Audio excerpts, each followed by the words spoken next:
nonprofit Ending Stereotypes for America, the logo. This is not Africa. This is a typical image you see of Africa, the Bushmen, the Maasai, the Pygmies. Right now, currently, they make up less than 0.1% of Africa's population. Historically, since pre-colonial times, less than 1%. Yet that's 99% of the images I saw growing up about Africa, was those people. That is not the real Africa.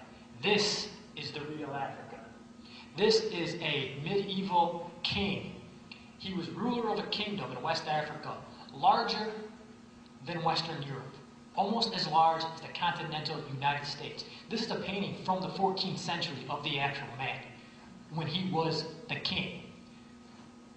It had at least 12 governors, 30, 40 million people. It had famous universities.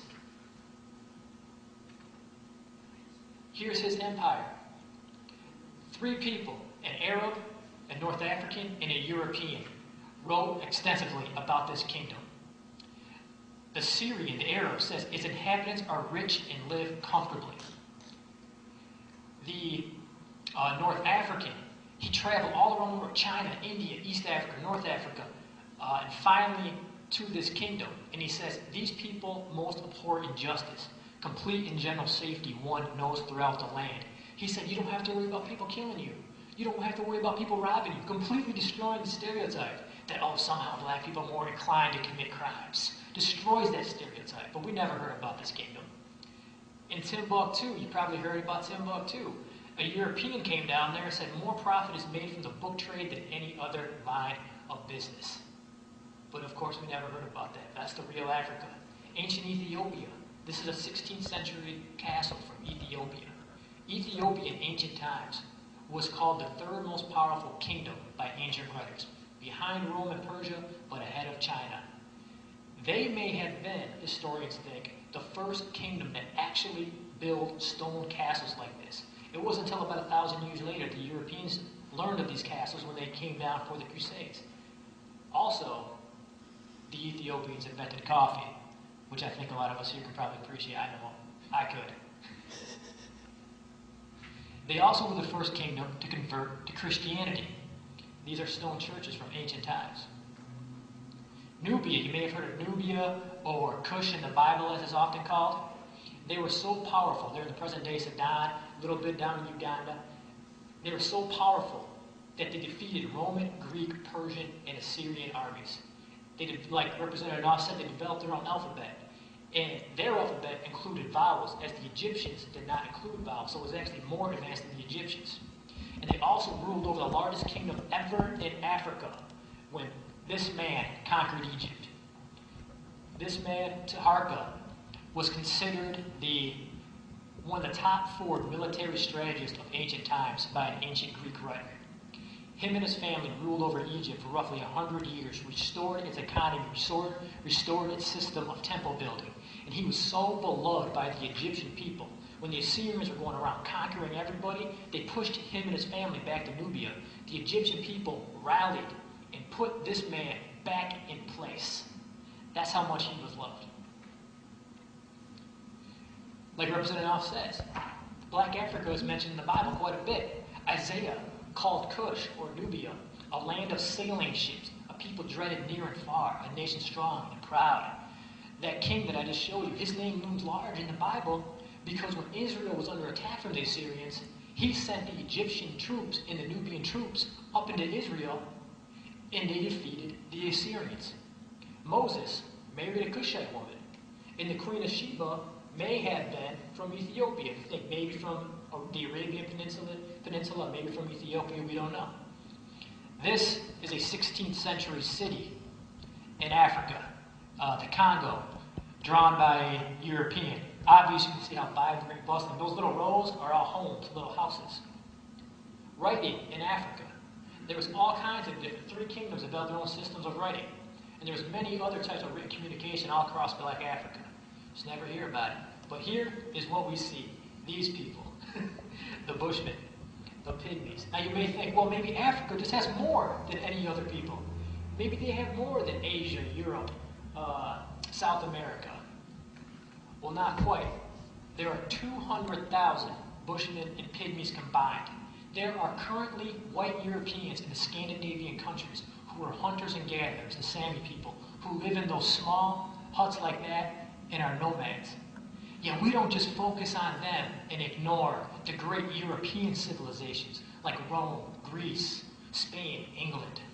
But that's what we do with Africa and its bad history and its leading to these false stereotypes that divide our nation. This is the real Africa, with kings, castles, pyramids. Those are knights from West Africa. West Africa had knights. They didn't just put armor on themselves. They put armor on their horses. When the Europeans came down, they said, these guys are as good as we are. You never hear about that. And I'll just do this last slide real quick. Since we're talking about Africa, these are the contributions Africans made when they first came to America, the skill set that they brought. First of all, the Africans introduced rice. In West Africa, they grew rice. They knew how to cook rice. They knew how to store it. They knew how to clean it. They knew where to plant the rice. And it came to dominate life in South Carolina, as it was quoted back in the late 1600s and early 1700s. This man Cinque, you may remember the movie Amistad. Steven Spielberg wrote about the slave revolt. Well, guess what? The leader of that slave revolt was a rich rice farmer in West Africa. That was just one contribution right away that the Africans made. They also were expert cattle herdsmen. They were expert horsemen. That's why they were so good at it. In West Africa, like I showed you, they often rode horses, but you never hear about that. That's why they were so skilled at raising cattle, another contribution they made. Also, they knew how to deal with alligators. The Europeans never dealt with anything like alligators, and they were killing their cattle, they're killing their chickens, killing all their farm animals. Well, the Africans, they dealt with crocodiles, so they knew exactly how to take care of them. And they helped build American society that way. Also, the fishing skills, the casting techniques they brought to Europe also often supplanted the local Native Americans and Europeans in skill. They also introduced guinea corn and then sailing.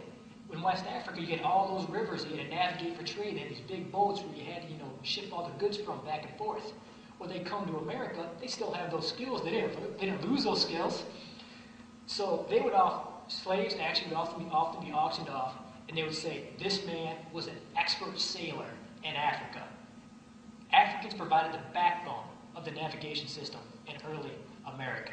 And also they made major contributions in the form of basket making, box making, bats, and pottery and that kind of thing. So that's just one example. And I'll show you some other slides later about how all groups have brought certain skills to make America what it is today, the greatest country in the world. Thank you.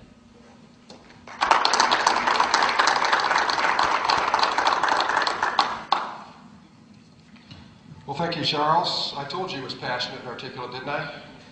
And this is just a little snippet of what this guy knows and what he's researched. And so I encourage you, if you like what you heard, and quite frankly, wouldn't it have been nice, I don't know about you, but if I'd have been taught those things in school, would have given me a whole different outlook and a whole different belief structure and a whole different set of questions to start asking in class.